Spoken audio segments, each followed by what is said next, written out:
Hi, I'm Caleb with Moss Farms, and today I'm going to show you how to make some easy DIY tomato cages and give you a little tour of our garden. Enjoy! So there's not much to these, it's pretty simple.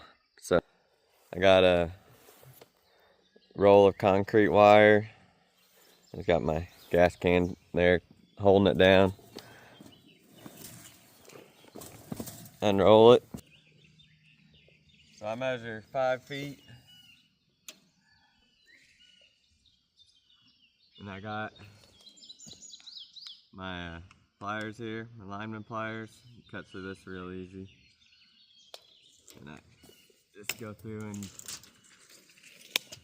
cut all the wires.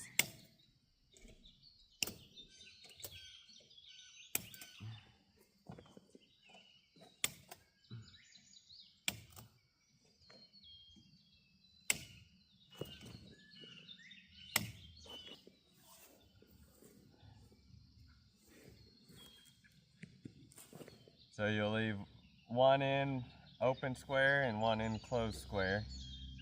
Just pull it together.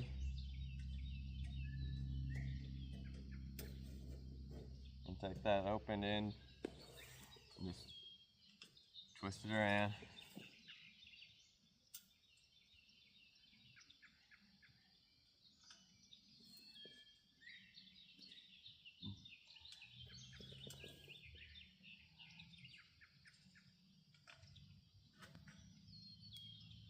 I just bend it over once and fold it.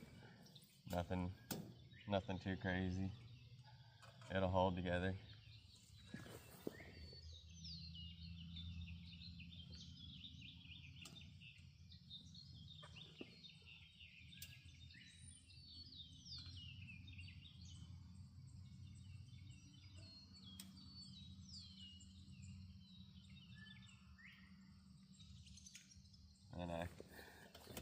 And I just kind of flatten it down to kind of round it out.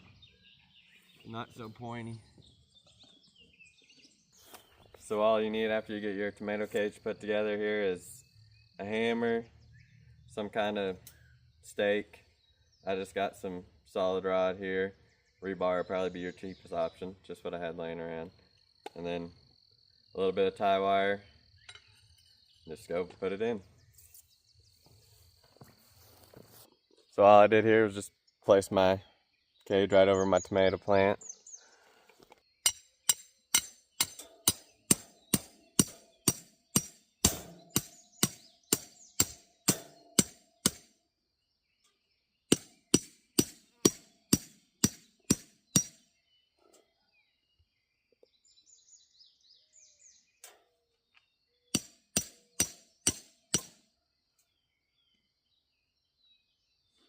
Hammered in my stake, probably a foot or so.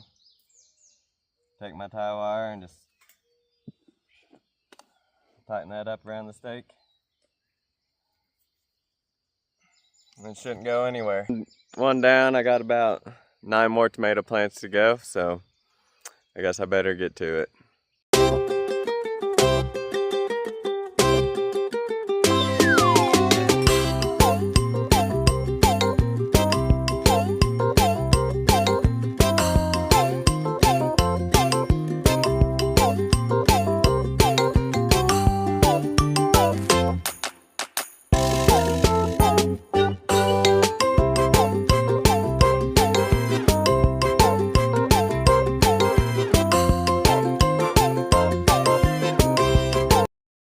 So I'm going to give you a few reasons on why I chose to make these instead of using these store-bought tomato cages or these tomato stakes, which I've used the last couple of years. So the problem I've ran in with these store-bought tomato cages is, one, we live in the Ozarks and our ground is super rocky even in the garden. So it makes it a pain in the butt to get these in the ground. It's much simpler just to set one of these on the ground and drive one stake in and tie it up than it is to try to get these 4 little legs in the ground. And also, Another problem I've had with these is sometimes tomato plants will grow past them, and these end up falling over. Even if they don't grow past them, they'll end up falling over. So it's another reason I think just one stake with these will work out better for me. So what else? And this is the high quality tomato cage, honestly. So I don't know what they are, $8 now, and the price is similar on these to put together. And so the last couple years I've grown my tomatoes up single stem up a tomato stake, and for the most part it works good, but what I've found is it's just I get busy and I end up getting behind on tying up and pruning tomatoes, and it kind of turns into a disaster. So I'm hoping I have a little less time in pruning and tying up tomatoes with these and just get just as good of yield. So if you are interested in these tomato cages, and you only have a few tomatoes, they sell that concrete wire by 10-foot sheets. You don't have to buy the 150-foot roll like I did, but I had to make, I think, let's see, 9, 10, 11, 12. So I made 17 tomato cages total, and I still have wire left, and I'll use that for something else or make more tomato cages when I need them. So I got all my tomato cages set. I still have to cut stakes and get them staked in, but I'll do that on later. I'm gonna give you guys a quick tour of what we got going on in our garden, and then I got some squash seeds to plant. Should have done that a while ago, but mostly haven't had the right weather. It's been raining nonstop for a couple weeks here. So anyways, down here we got our hot peppers, mostly jalapenos. Actually, I think all jalapenos this year. Got a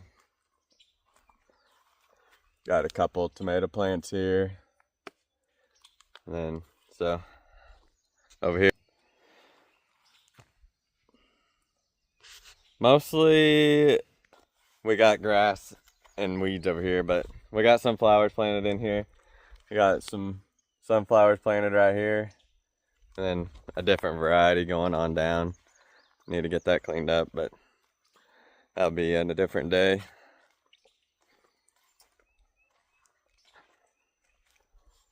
And over here, these are our sweet peppers. So we got yellows, some reds, and a couple greens, and some banana peppers here. I'll probably end up using the cheap tomato cages on those so they don't fall over. I got another batch of tomatoes here, what you seen me put the tomato cages on. And we do have a few tomatoes going down through here. I'll end up tying these up to this hog panel. And then over here we got a bed of good green beans started. They're doing really good actually. So this bed is potatoes, which we planted probably the weekend after St. Patrick's Day, and they're honestly probably getting close to harvest on them. And we got some some cucumbers coming up. They'll grow up this hog panel here. And then we got some more over here. One side's pickling cucumbers, and the other side just regular cucumbers. And we got a bed of lettuce. We end up having to replant it. The chickens got in here and tore it up the first time, but it's starting to come along.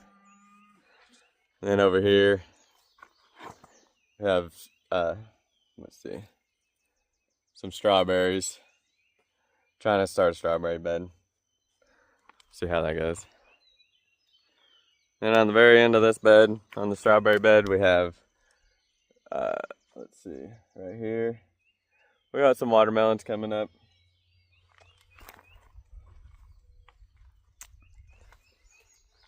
And over here,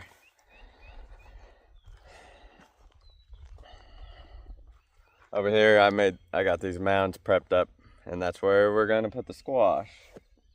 And that will about complete our garden for this year. So I'm gonna go ahead and start planting and get this done. So I got 4 varieties of squash here. I got some white scallop, some crookneck, zucchini, and some pescetti squash. So I'm just gonna take 4 seeds and shove them in there, shove them in the mound, each mound. I just make a hole about to my first knuckle.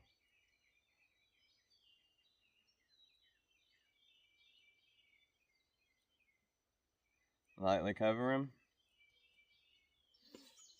That's all there is to it.